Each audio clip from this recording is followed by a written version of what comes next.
Welcome to the Indian fire brand TV. ఈరోజు మనం యాక్చువల్గా ఇండియన్ ఫైర్ బ్రాండ్ టీవీలో ఎక్కువ ఇంటర్నేషనల్ నేషనల్ న్యూస్తో పాటు సినిమాల గురించి, ఇంటర్నేషనల్ సినిమాల గురించి, ఎటువంటి సినిమాలు తీయాలి అని చెప్పేసి, ఎటువంటి టెక్నిక్ ఉపయోగించాలి అనేది ఎక్కువ. నాకు ఒక ఫిల్మ్ స్కూల్ ఉంది, గీతాకృష్ణ ఇంటర్నేషనల్ ఫిల్మ్ స్కూల్ అని. In short it's called Geethakrishna film school. International ఎందుకన్నామంటే నా దగ్గర నేర్చుకున్న వాడు you can even direct Hollywood films. The system, the formula, what I invented, what I discovered with my experience, with my lots of books reading, lots of movies watching, world cinema, వీటి మీద అవగాహన బాగా పెంచుకున్నాను. కాబట్టి ఈ Indian fire brand అనే టీవీని ఆపద్ధర్మంగా పెట్టాం. Fire brand పెట్టాం. ఆ ఫైర్ బ్రాండ్ ఎప్పటికీ మానిటైజేషన్ అవ్వట్లేదు. నా మీద చాలాసార్లు కొంచెం ఘాటుగా మాట్లాడతాను కాబట్టి, ఫ్రాంక్గా మాట్లాడతాను కాబట్టి చాలామంది స్ట్రైకింగ్ వేశారు, ఇంక్లూడింగ్ పవన్ కళ్యాణ్. వీళ్ళంతా కూడా స్ట్రైక్ పెట్టాలి దీని మీద అని పెట్టడం వల్ల ఎక్కువ కాలం నాది ఫైర్ బ్రాండ్ అనేది మానిటైజేషన్ అవ్వలేదు. అప్పుడు ఎవరో ఫ్రెండ్స్ సజెషన్ ఇచ్చారు, ఫోన్లేంటే దాన్ని అలా పెట్టుకుంటూ ఇంకొక ఛానల్ పెట్టండి, ఇండియన్ ఫైర్ బ్రాండ్ అని పెట్టాను. ఇండియన్ ఫైర్ బ్రాండ్ అని పెట్టిన తర్వాత పెట్టిన 1 మంత్కి ఈ ఫైర్ బ్రాండ్ అనేది మానిటైజేషన్ అయిపోయింది. ఎందుకు ఎవరు పెట్టారు అనేది డీటెయిల్స్ ఎవరు అనుకుంటారు యూట్యూబ్లోను.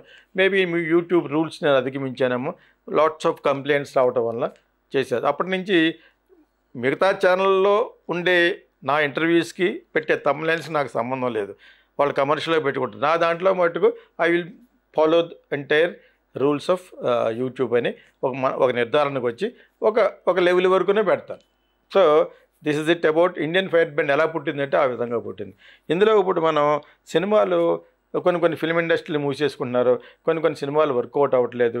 ఇన్ని చెప్తున్నారు, స్టార్ కావాలి, ఆడు 100 కోట్లు అడుగుతాడు, 200 కోట్లు అడుగుతాడు. 100 కోట్లు అడిగినా కూడా బయట 150 కోట్లని చెప్పాలి. ఇంకోటి వచ్చి నువ్వే ట్యాక్స్ కట్టేసి నాకు 100 కోట్లు నికరం ఇవ్వాలంటాడు, ఇంకోటి ఒకలాగంటాడు.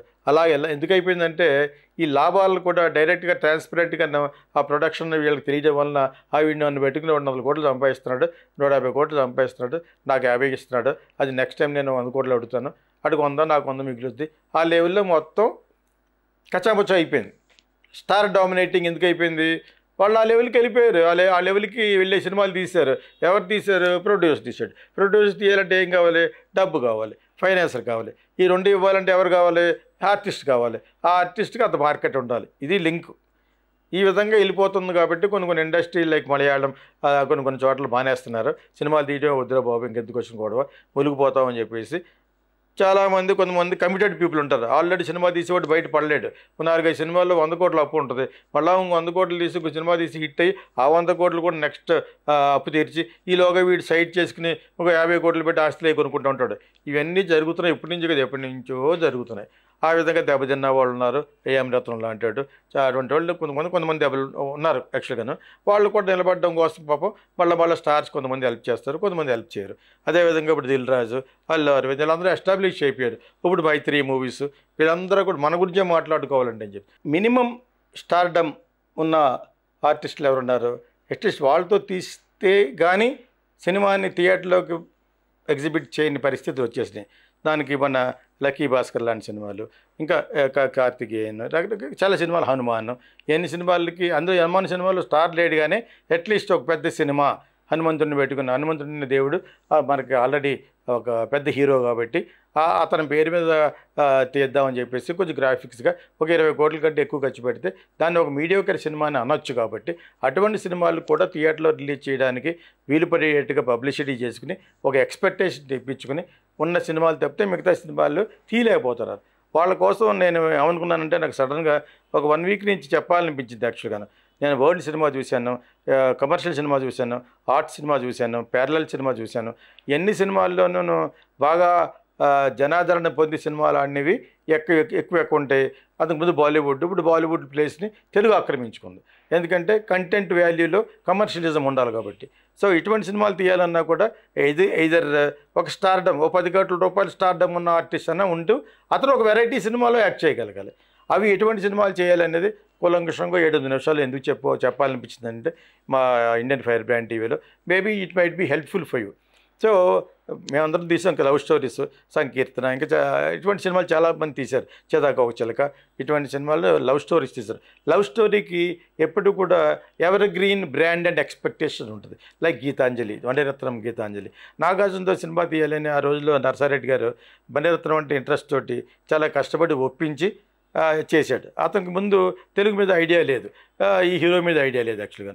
అలా అతను నాతో కూడా ఆఫ్టర్ కోక్లా అనుకున్నారు. పాపం మంచి టేస్ట్ ఉన్న మంచి నిర్మాత ఆయన. సో ఆయన కష్టపడి అంత బాగా ఆడినా కూడా అన్ని భాషలో పెద్ద లాభం వచ్చినట్టుగా నేను మటుకు గమనించలేదు. ఆయన అంత డైరెక్ట్గా చెప్పలేదు, కానీ అయినా కూడా మంచి సినిమా అది. గీతాంజలిలో ఎటువంటి పాటలు ఇచ్చాడు, ఎటువంటి పాటలు రప్పించుకున్నాడు ఇళయరాజా. ప్రతి పాట ఆనిముత్యమే. ప్రతి పాట కూడా వేటూరి సుందరరామూర్తి గారు చాలా బాగా రాశారు. అంతే బాగా మళ్ళీ తమిళ్లో వైరముత్తు వాళ్ళందరూ రాశారు అనమాట. ఈ 2 భాషల్లో కూడా పెద్ద హిట్ అది. సో ఇప్పటికి కూడా అజరామరమైన సంగీతం ఎదురా అంటే ఒక కమర్షియల్ సినిమాలో లవ్ స్టోరీలో గీతాంజలి. మా సినిమాలు ఉన్నా కూడా సంకీర్తన, ఇటువంటి సితార, ఇటువంటి మంచి సినిమాలు ఉన్నా, స్వాతి ముత్యం, ఇవన్నీ లవ్ స్టోరీస్, సీతాకోక చిలక, కాదల ఓవియం, అంటే తెక్కు తమిళ పేర్లు చెప్తే మీకు అర్థమవుతుందని చెప్పట్లేదు. కిళక్యం పోగురు, ఇవన్నీ కిళక్యం పోగు రైలు, తూర్పుకు వెళ్ళే రైలు, ఇటువంటి సినిమాలు ఎన్నో కొన్ని వందల సినిమాలు చేసి అవతల పాడేశాడు ఎవరో ఇళయరాజా. వాటిలన్నింటిలో కొంచెం అవుట్ స్టాండింగ్గా ఇంత రిఫ్రెషింగ్గా ఉన్న ఒక ట్యూన్స్ ఏంటి గీతాంజలి, మణిరత్నం గీతాంజలి. నాగార్జున అంజలి అనే అమ్మాయి యాక్ట్ చేశారు కదా. సో ఆ సినిమా. సో ఇప్పుడు నేను ఏమంటానంటే లవ్ స్టోరీకి ఎవర్ గ్రీన్, మేక్ మళ్ళా musical or dance oriented love stories ఒక జోనర్. రెండోది మంజుమల్ బాయ్స్ అనేది ఆల్రెడీ ఇటువంటి ఇన్ని ఉన్నాయి. ఏఆర్ రెహమాన్ మ్యూజిక్ ఇచ్చింది. ఒక 2 అబ్బాయిలు ఒక గుహలో ఉండిపోతారు, అది ఇంగ్లీష్ ఫిల్మ్. అది దాన్ని చూసి ఇన్స్పైర్ అయ్యి గుణ అనే సినిమా అటర్ ఫ్లాప్. అది ఆ ప్రొడ్యూసర్ అదరకు ఏడ్చాడు. కమల్ హాసన్ యొక్క ఓన్ మేనేజర్ డిఎన్ఎస్ అంటారు ఆయన, డిఎన్ సుబ్రహ్మణ్యం గారు. అది ఫ్లాప్ అయిపోయి ఆయన చాలా జీవితాల్లో పాడైపోయి ఒక 35 సంవత్సరాల తర్వాత ఆ గుణ అనే సినిమాలో కమల్ హాసన్ అనేవాడు ఆ గుహలోకి వెళ్ళి ఒక లవ్ స్టోరీ అది కూడా తర్వాత చెప్తారు. యాక్చువల్గా నేను ఒక లవ్ స్టోరీ గురించి చెప్పాను, టైమ్ మీ అప్ టైమ్ మీ డౌన్ అనే సినిమా. దాన్ని మనవాడు నాకు చెప్పకుండా వెళ్ళిపోయి కథ తయారు చేశాడు కమల్ హాసన్. సరే ఓకే, వాట్ ఎవర్ చేసాడు, అట్టర్ ఫ్లాప్ అయిపోయింది. ఆ ప్రొడ్యూసర్ కూడా బట్టి కట్టిపోయాడు డిఎన్ఎస్ గారు. ఆ సినిమా 35 సంవత్సరాల తర్వాత అందులో మంచి ఒక పాట హిట్ అవ్వడం వలన ఆ సినిమా మళ్ళీ యూట్యూబ్లో చూడడానికి బయలుదేరిన ఇప్పుడు కుర్రకారు గుణ అంటే ఏంటి తెలుసుకున్నారు. దాని వెనకాల ఇంత చరిత్ర ఉందని తెలీదు. అటువంటి ఆ సినిమాల్లో దాన్ని గుణ గుహ అని పెట్టి, గుహలు అని పెట్టి, అందులోకి ఒక 10 మంది కుర్రోళ్ళు వెళ్తే ఎలా చిక్కుపడిపోయారు, ఒకడు లోపల పడిపోయి. దీన్ని ఏమంటారు ఈ జోనర్ని? అడ్వెంచరస్. ఇందాక గీతాంజలి ఏం చెప్పాను, లవ్ స్టోరీ జోనర్. ఇది వచ్చి అడ్వెంచరస్ జోనర్. 2 జోనర్లు చెప్పాను మీకు. ఇవన్నీ మీకు పెద్ద స్టార్ లేనప్పుడు చెప్తున్నాను. పెద్ద స్టార్లు కూడా వెళ్ళి మీరు గెలవలేరు. వాళ్ళకి నీతి నియమం కూడా ఉండదు. అంచేత వాళ్ళ పక్కన పెట్టండి. వాళ్ళ కాకుండా కూడా క్రియేటివిటీని ఉపయోగించి, లేకపోతే క్రియేటివ్ పీపుల్ని హైర్ చేసుకుని మీరు తయారు చేయవలసిన ఒక మంచి లవ్ స్టోరీ, అందులో కొంచెం తెలుసున్నవాడిని పెట్టినా పర్లేదు. అలా తెలుసున్నవాడిని పెట్టిన సినిమాయే సీతారామం. సో మినిమం గ్యారెంటీ ఉంటుంది. మమ్ముట్టి కొడుకు ఒక 5-6 కోట్లు తీసుకున్నాడు, ఆ లెవెల్లో ఉన్నవాడిని కూడా పెట్టుకోవచ్చు, కొత్త వాళ్ళతో కూడా పెట్టవచ్చు. అట్లీస్ట్ హీరోయిన్ అన్న పాత ఉండాలి, అట్లీస్ట్ ప్యాడింగ్ అన్న పాత వాళ్ళు ఉండాలి. ఇవి కూడా చెప్పేస్తాను.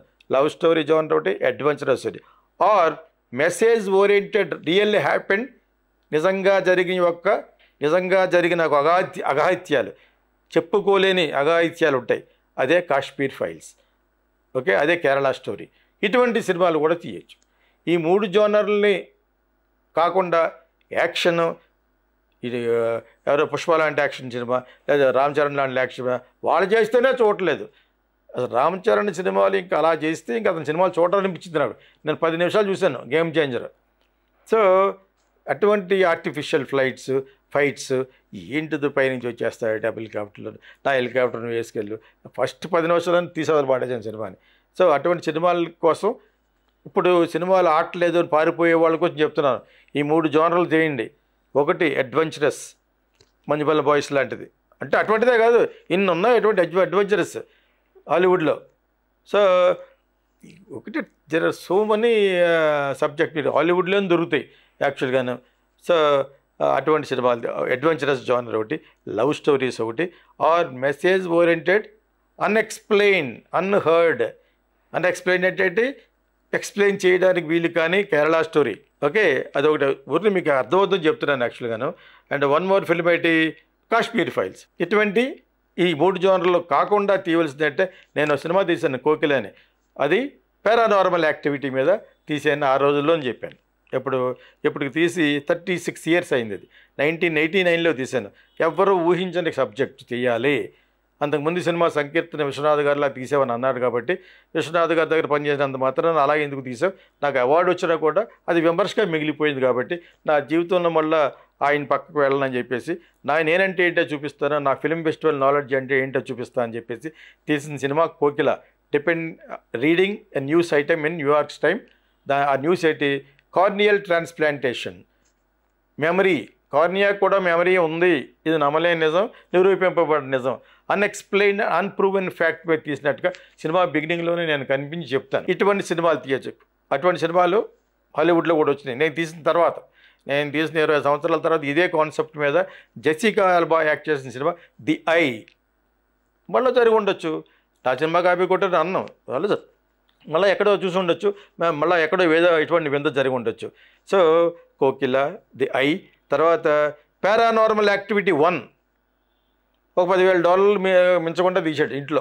స్టీవెన్ స్పీల్బర్గ్ లాంటి అదిరిపోయాడు. సో ఈ 4 జానర్లో మర్చిపోకండి, love story, adventurous and also రియల్గా జరిగిన అఘాయిత్యాల మీద కాశ్మీర్ ఫైల్స్ లాంటిది, ఆర్ పారానార్మల్ యాక్టివిటీ మీద నేను చేసిన కోకిల, ద ఐ, పారానార్మల్ యాక్టివిటీ.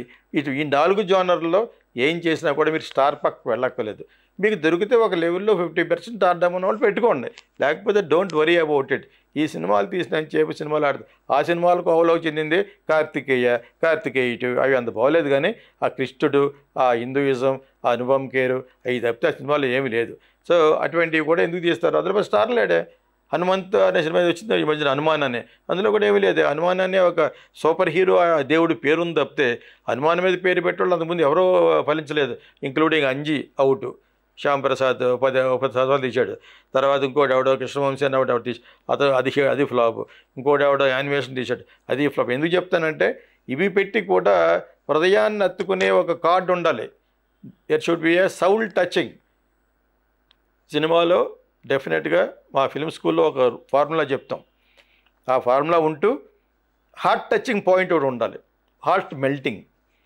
ఇవి ఉంటూ మెయింటైన్ చేసుకుంటూ మంజుమల్ బయలు ఉంటుంది కదా, తెగ ఏడ్ చేస్తూ ఉంటాడు, వస్తాడు అని సినిమా బిగినింగ్ తెలిసి వస్తాడని, కానీ అనుమానం అలాగా డెవలప్ చేసుకుంటే దట్ ఈస్ కాల్డ్ ట్రీట్మెంట్. ఈ 4 జోనర్లు ఎలా తీయాలి ట్రీట్మెంట్ అనేది we will give stories also, such stories. నేను ముట్టుకుంటే స్టోరీ చెప్తాను.